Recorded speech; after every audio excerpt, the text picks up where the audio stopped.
1531ರಲ್ಲಿ ಯಲಹಂಕ ಪ್ರಭುವಾಗಿ ಪಟ್ಟಾಭಿಷಕ್ತರಾಗಿ ರಾಜ್ಯಾಡಳಿತದ ಚುಕ್ಕಾಣಿಯನ್ನ ಹಿಡಿತಾರೆ. ಅಲ್ಲಿಂದ ಆರಂಭ ಆಗೋದೇ ಕೆಂಪೇಗೌಡರ ಸುವರ್ಣ ಯುಗ.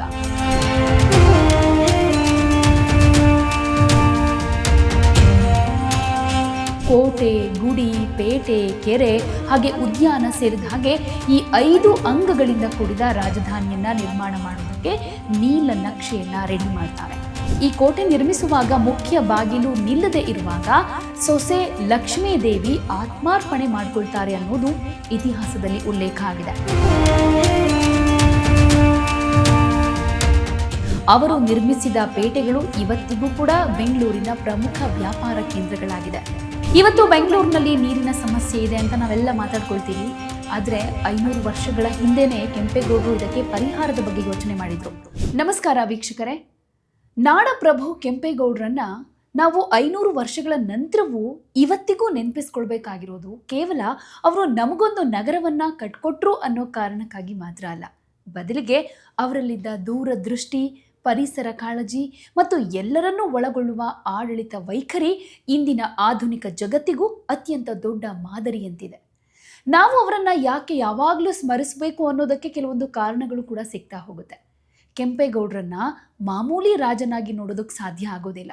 ಯಾಕಂದ್ರೆ ಅವರ ಆಡಳಿತಾವಧಿಯನ್ನ ಗಮನಿಸಿದ್ರೆ ಅವರೊಬ್ಬ ಕೃಷಿ ತಜ್ಞ, ಶಿಕ್ಷಣ ತಜ್ಞ, ಆಡಳಿತ ತಜ್ಞ, ಇಂಜಿನಿಯರ್, ವಾಣಿಜ್ಯೋದ್ಯಮಿ, ಕೈಗಾರಿಕೋದ್ಯಮಿ, ವಿಚಾರವಾದಿ, ವೈದ್ಯ, ಮನೋವೈದ್ಯ, ಜ್ಞಾನಿ, ವಿಜ್ಞಾನಿ, ಕಾಲಜ್ಞಾನಿ, ತಂತ್ರಜ್ಞ, ದಾರ್ಶನಿಕ, ಸಂತ, ಪವಾಡ ಪುರುಷ, ಯೋಜನಾ ನಿಪುಣ, ತತ್ವಜ್ಞಾನಿ, ಸಾರ್ವಭೌಮ ಹೀಗೆ 10 ರೀತಿಯ ಪ್ರತಿಭೆಯ ಮಹಾಪರ್ವತದಂತೆ ಗೋಚರಿಸ್ತಾರೆ. ಹಾಗೆ ಇದ್ದಿದ್ರಿಂದಾನೇ ಬೆಂಗಳೂರನ್ನ ಕಟ್ಟೋದಕ್ಕೆ ಸಾಧ್ಯವಾಯಿತು ಅನ್ನೋದನ್ನ ಇವತ್ತಿನ ಪೀಳಿಗೆ ಜನರು ಒಪ್ಕೊಳ್ಳೇಬೇಕಾಗುತ್ತೆ. ಅವತ್ತಿನ ಮಟ್ಟಿಗೆ ಒಂದು ನಗರ ಹೇಗಿರಬೇಕು, ಹಾಗೆ ನಗರಕ್ಕೆ ಬಹುಮುಖ್ಯವಾಗಿ ನೀರು ಬೇಕು ಅನ್ನೋದನ್ನ ಮನಗಂಡು 25 ಕೆರೆಗಳನ್ನು ನಿರ್ಮಿಸಿದ್ರು. ಅದರ ಆಚೆಗೆ ಸಾವಿರಾರು ಕೆರೆಗಳನ್ನು ನಿರ್ಮಿಸಿ ಕೃಷಿಗೆ ನೀರು ಒದಗಿಸಿದ್ರು. ಇನ್ನು ಕೆಂಪೇಗೌಡರ ಬಗ್ಗೆ ಹೇಳಬೇಕು ಅಂದರೆ ಕರ್ನಾಟಕದ ಒಂದಿಷ್ಟು ಇತಿಹಾಸವನ್ನ ಮೆಲುಕು ಹಾಕಲೇಬೇಕಾಗುತ್ತೆ. ಹಾಗಾಗಿ ಇವತ್ತಿನ ವಿಡಿಯೋದಲ್ಲಿ ಕೆಂಪೇಗೌಡರ ಬಗ್ಗೆ ಹಾಗೆಯೇ ಬೆಂಗಳೂರನ್ನ ಹೇಗೆ ನಿರ್ಮಾಣ ಮಾಡಿದ್ರು ಅನ್ನೋದ್ರ ಬಗ್ಗೆ ಒಂದಷ್ಟು ಮಾಹಿತಿಯನ್ನ ನಿಮಗೆ ತಿಳಿಸ್ತಾ ಇದ್ದೀನಿ. ವಿಜಯನಗರ ಸಾಮ್ರಾಜ್ಯದ ಸಾಮಂತ ಅರಸರಲ್ಲಿ ಒಬ್ಬರಾದ ಇಮ್ಮಡಿ ಭೈರೇಗೌಡ ಇವರ ನಂತರ ಅವರ ಮಗ ನಂಜಪ್ಪ ಗೌಡ ಪಟ್ಟಕ್ಕೆ ಬರ್ತಾರೆ. ಅವರನ್ನ ಗಿಡ್ಡೇಗೌಡ ಅಂತಾನೂ ಕರೀತಾ ಇದ್ರು. ನಂಜಪ್ಪ ಗೌಡ ಅನ್ನೋರಿಗೆ ಬಹಳ ಕಾಲ ಮಕ್ಕಳಿರಲಿಲ್ಲ. ತಮ್ಮ ಕುಲದೇವತೆಯಾದ ಕುರುವಗೆರೆ ಕೆಂಪಮ್ಮನಿಗೆ ಹರಕೆ ಕಟ್ಕೊಂಡಿದ್ರಿಂದ ದೇವಿಯ ಆಶೀರ್ವಾದದ ಫಲವಾಗಿ ಕೆಂಪನಂಜೇಗೌಡ ಜನಿಸೋದು. ಇವರನ್ನ ಕೆಂಪನಾಚೇಗೌಡ ಅಂತಾನೂ ಕರೀತಾ ಇದ್ರು. ಇವರೇ ನಾಡಪ್ರಭು ಕೆಂಪೇಗೌಡರ ತಂದೆ.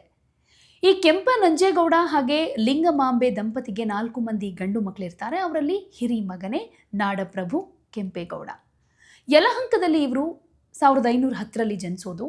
ಕೆಂಪೇಗೌಡರ ತಂದೆ ಕೆಂಪನಂಜೇಗೌಡ ವಿಜಯನಗರ ಸಾಮ್ರಾಜ್ಯಕ್ಕೆ ಅತ್ಯಂತ ನಿಷ್ಠನಾಗಿದ್ದರಿಂದ ಕೃಷ್ಣದೇವರಾಯ ಅವರ ಹಾಗೆ ಅವರ ಆಡಳಿತದ ಕಾರ್ಯಶೈಲಿಯನ್ನ ಬಹಳ ಮೆಚ್ಚಿಕೊಂಡಿದ್ರು. ಈ ಕೆಂಪೇಗೌಡರನ್ನ ಕೆಂಪ, ಕೆಂಪರಾಯ, ಕೆಂಪಯ್ಯ, ಕೆಂಪಣ್ಣ ಅನ್ನೋ ಹೆಸರುಗಳಿಂದ ಕೂಡ ಕರೀತಾ ಇದ್ರು. ಬಾಲ್ಯದಲ್ಲಿ ಚುರುಕಾಗಿದ್ದ ಕೆಂಪರಾಯನಿಗೆ ಅರಮನೆಯ ಪುರೋಹಿತರ ಹಿತಚಿಂತಕರೂ ಆಗಿದ್ದ ಐಗಂಡಪುರ ಮಾಧವ ಭಟ್ಟರ ಗುರುಕುಲಾಶ್ರಮದಲ್ಲಿ ಸಾಮಾನ್ಯ ವಿದ್ಯಾರ್ಥಿಯಂತೆ ಶಿಕ್ಷಣ ಕೊಡಿಸಲಾಗಿತ್ತು. ವಿದ್ಯಾಭ್ಯಾಸ ಕಂಪ್ಲೀಟ್ ಆದಮೇಲೆ ನಾಡಿನಲ್ಲಿ ಸಂಚರಿಸಿ ಲೋಕಾನುಭವ ಪಡೆದಂಥ ಅವರು ನಂತರ ಕೆಂಪೇಗೌಡ ಅನ್ನೋ ಹೆಸರನ್ನು ಪಡೆದುಕೊಳ್ತಾರೆ. 1528ರಲ್ಲಿ ಹಳೆ ಬೆಂಗಳೂರಿನ ಸೋದರ ಮಾವನ ಮಗಳು ಚನ್ನಾಂಬ ಅನ್ನೋರನ್ನ ವಿವಾಹ ಆಗ್ತಾರೆ. ಇದೇ ಸಂದರ್ಭದಲ್ಲಿ ಅವರಿಗೆ ಯುವರಾಜನಾಗಿ ಪಟ್ಟಾಭಿಷೇಕ ಮಾಡಲಾಗುತ್ತೆ. ಈ ಶುಭ ಸಮಾರಂಭಕ್ಕೆ ವಿಜಯನಗರ ಸಾಮ್ರಾಜ್ಯದ ಶ್ರೀಕೃಷ್ಣ ದೇವರಾಯನ ಪ್ರತಿನಿಧಿಗಳಾದ ಚನ್ನಪಟ್ಟಣ, ಶಿರಾ, ಸೋಲೂರು, ಕೆಳದಿ ಮತ್ತು ಚಿತ್ರದುರ್ಗದ ಪಾಳೇಗಾರರು ಬಂದು ಶುಭ ಹಾರೈಸ್ತಾರೆ. 1531ರಲ್ಲಿ ಯಲಹಂಕ ಪ್ರಭುವಾಗಿ ಪಟ್ಟಾಭಿಷಕ್ತರಾಗಿ ರಾಜ್ಯಾಡಳಿತದ ಚುಕ್ಕಾಣಿಯನ್ನ ಹಿಡಿತಾರೆ. ಅಲ್ಲಿಂದ ಆರಂಭ ಆಗೋದೇ ಕೆಂಪೇಗೌಡರ ಸುವರ್ಣ ಯುಗ. ಮುಪ್ಪಿನಲ್ಲಿದ್ದ ತಂದೆ ಕೆಂಪನಂಜೇಗೌಡರು ರಾಜ್ಯವನ್ನಾಳೋ ಎಲ್ಲ ಅರ್ಹತೆ ಇದೆ ಅಂತ ಗೊತ್ತಾಗೇನೆ ಅವರಿಗೆ ಕೆಂಪೇಗೌಡರಿಗೆ ಅಧಿಕಾರವನ್ನು ವಹಿಸಿಕೊಡ್ತಾರೆ. ವಿಜಯನಗರ ಸಾಮಂತರಾಗಿದ್ದಂಥ ಇವರು ವಿಜಯನಗರ ಮಹಾರಾಜರ ನಂಬಿಕೆಗೆ ಯಾವುದೇ ಚ್ಯುತಿ ಬಾರದ ರೀತಿ ನಡೆದುಕೊಳ್ತಾರೆ. ನಿಷ್ಠೆಯನ್ನು ಮುಂದುವರಿಸಿ ನಂಬಿಕೆಯನ್ನು ಉಳಿಸ್ಕೊಂಡಿರ್ತಾರೆ. ಹಾಗೆ ಉಳಿದ ಸಾಮಂತರಂತೆ ಸ್ವತಂತ್ರರಾಗೋದಕ್ಕೆ ಒಪ್ಪೋದಿಲ್ಲ. ನಿಷ್ಠಾವಂತ ಸಾಮಂತರಾಗಿ ಹಾಗೆ ಮುಂದುವರಿತಾರೆ. ಬಾಲ್ಯದಿಂದ ಶ್ರೀಕೃಷ್ಣ ದೇವರಾಯನ ಆಡಳಿತ ಹಾಗೆ ಸಾಮಾಜಿಕ, ಸಾಂಸ್ಕೃತಿಕ, ಧಾರ್ಮಿಕ ಸಿರಿಯನ್ನ ಕಣ್ಣಾರೆ ಕಂಡಿದ್ದ ಕೆಂಪೇಗೌಡರು ತಮ್ಮ ನಾಡಿನಲ್ಲೂ ಕೂಡ ಇದೇ ರೀತಿಯಲ್ಲಿ ನಗರವನ್ನ ಪ್ರತಿಷ್ಠಾಪಿಸಬೇಕು ಅನ್ನೋ ಬಯಕೆ ಇಟ್ಕೊಂಡಿರ್ತಾರೆ. ಬಳಿಕ ಅನೇಕ ಸಲ ಹಂಪಿಗೆ ಭೇಟಿ ಕೊಟ್ಟು ಅಲ್ಲಿನ ಎಲ್ಲ ವ್ಯವಸ್ಥೆಗಳನ್ನು ಪರಿಶೀಲನೆ ಮಾಡಿ ಅಧ್ಯಯನ ಮಾಡಿರ್ತಾರೆ. ನವನಗರ ನಿರ್ಮಾಣಕ್ಕೆ ಸೂಕ್ತ ಸ್ಥಳವನ್ನು ಹುಡುಕ್ತಾ ಅಮಾರ್ತ್ಯ ವೀರಣ್ಣ ಹಾಗೆ ಕೆಲವು ಸೈನಿಕರ ಜೊತೆ ಯಲಹಂಕದಿಂದ ದಕ್ಷಿಣಕ್ಕೆ 10 ಮೈಲು ದಾಟಿ ಎತ್ತರದ ಪ್ರದೇಶಕ್ಕೆ ಬರುವ ಕೆಂಪೇಗೌಡರಿಗೆ ಹಸಿರಿನಿಂದ ನಳನಳಿಸ್ತಾ ಇದ್ದ ಪ್ರದೇಶ ಕಣ್ಣಿಗೆ ಕಾಣಿಸುತ್ತೆ. ನಂತರ ಜ್ಯೋತಿಷಿಗಳು ಹಾಗೆ ಭೂಗರ್ಭಶಾಸ್ತ್ರ ಹಾಗೂ ನೀರಾವರಿ ತಜ್ಞರ ಜೊತೆ ಪರಿಶೀಲನೆ ಮಾಡಿ ಮಾಹಿತಿ ಪಡೆದುಕೊಳ್ತಾರೆ. ಹೊಸ ನಗರದ ನಿರ್ಮಾಣದ ಅನುಮತಿಗಾಗಿ ಅಂದಿನ ವಿಜಯನಗರದ ಅರಸರಾಗಿದ್ದ ಅಚ್ಯುತರಾಯರನ್ನ ಭೇಟಿ ಮಾಡ್ತಾರೆ. ಇದಕ್ಕೆ ಖುಷಿಯಾದಂಥ ಅರಸರು ಗೌಡರ ಕಾರ್ಯಕ್ಕೆ ಶುಭ ಕೋರಿ ಅಗತ್ಯ ನೆರವನ್ನ ಒದಗಿಸೋದಾಗಿ ಕೂಡ ತಿಳಿಸ್ತಾರೆ. ಆಸ್ಥಾನದ ಪ್ರಮುಖರ ಜೊತೆ ಚರ್ಚೆ ಮಾಡುವಂಥ ಕೆಂಪೇಗೌಡರು ಕೋಟೆ, ಗುಡಿ, ಪೇಟೆ, ಕೆರೆ ಹಾಗೆ ಉದ್ಯಾನ ಸೇರಿದ ಹಾಗೆ ಈ 5 ಅಂಗಗಳಿಂದ ಕೂಡಿದ ರಾಜಧಾನಿಯನ್ನ ನಿರ್ಮಾಣ ಮಾಡೋದಕ್ಕೆ ನೀಲನಕ್ಷೆಯನ್ನ ರೆಡಿ ಮಾಡ್ತಾರೆ. ನಗರದ ನಿರ್ಮಾಣ ಕಾರ್ಯಕ್ಕೆ 1531ರಲ್ಲಿ ನಾಡಿನ ಪ್ರಮುಖರ ಸಮ್ಮುಖದಲ್ಲಿ ಗುದ್ದಲಿ ಪೂಜೆ ಕೂಡ ನಡೆಯುತ್ತೆ. ಅರ್ಚಕರು ನಿರ್ಧಾರ ಮಾಡಿದ ಹಾಗೆ ಶುಭ ಕಾಲದಲ್ಲಿ ದೊಡ್ಡಪೇಟೆ, ಚಿಕ್ಕಪೇಟೆ ಸಂಧಿಸುವ ಜಾಗದಲ್ಲಿ 4 ಜೊತೆ ಎತ್ತುಗಳಿಗೆ ನೇಗಿಲು ಕಟ್ಟಿ ನಿಂತಿರೋ 4 ದಿಕ್ಕುಗಳಿಗೆ ಸಾಗೋ ಹಾಗೆ ಸೂಚನೆ ನೀಡ್ತಾರೆ. ಎತ್ತುಗಳು ನಿಲ್ಲೋ ಜಾಗದ ತನಕ ನವನಗರ ನಿರ್ಮಾಣಕ್ಕೆ ನಿರ್ಧಾರ ಮಾಡ್ತಾರೆ. ಪೂರ್ವಕ್ಕೆ ಹಲಸೂರು ಹೆಬ್ಬಾಗಿಲು, ಪಶ್ಚಿಮಕ್ಕೆ ಅರಳೆಪೇಟೆ, ಉತ್ತರದಲ್ಲಿ ಯಲಹಂಕ ಹೆಬ್ಬಾಗಿಲು, ದಕ್ಷಿಣದಲ್ಲಿ ಆನೇಕಲ್ ಅಂದರೆ ಈಗಿನ ಸಿಟಿ ಮಾರ್ಕೆಟ್ನ ಬಾಗಿಲ ತನಕ ಈ ಎತ್ತುಗಳು ಸಾಗಿ ನಿಲ್ಲುತ್ತೆ. ಈ ಜಾಗಗಳಲ್ಲಿ ಪ್ರಮುಖ ಪ್ರವೇಶ ದ್ವಾರ ನಿರ್ಮಾಣಕ್ಕೆ ನಿರ್ಧಾರ ಮಾಡಲಾಗುತ್ತೆ. ಕೋಟೆಯ ಹೆಬ್ಬಾಗಿಲು ಈಗಿನ ವಿಕ್ಟೋರಿಯಾ ಆಸ್ಪತ್ರೆಯ ಬಳಿ ಇದೆ. ಈ ಕೋಟೆ ನಿರ್ಮಿಸುವಾಗ ಮುಖ್ಯ ಬಾಗಿಲು ನಿಲ್ಲದೆ ಇರುವಾಗ ಸೊಸೆ ಲಕ್ಷ್ಮೀದೇವಿ ಆತ್ಮಾರ್ಪಣೆ ಮಾಡಿಕೊಳ್ತಾರೆ ಅನ್ನೋದು ಇತಿಹಾಸದಲ್ಲಿ ಉಲ್ಲೇಖ ಆಗಿದೆ. ರಾಜಧಾನಿಯ ಕೋಟೆ ನಿರ್ಮಾಣದ ಜೊತೆಗೆ ಕೆಂಪೇಗೌಡರು ಸುಮಾರು 64 ನಗರಗಳನ್ನು ನಿರ್ಮಿಸಿದ್ದಾರೆ ಅಂತ ಗೊತ್ತಾಗುತ್ತೆ. ಅವುಗಳಲ್ಲಿ ಅಕ್ಕಿಪೇಟೆ, ಉಪ್ಪಾರಪೇಟೆ, ದೊಡ್ಡಪೇಟೆ, ಚಿಕ್ಕಪೇಟೆ ಹಾಗೆ ಬಳೆಪೇಟೆ ಹೀಗೆ ಮುಂತಾದವಿವೆ. ಇವು ಹಳೆ ಬೆಂಗಳೂರಿನಲ್ಲಿ ಈಗಲೂ ಇದೆ.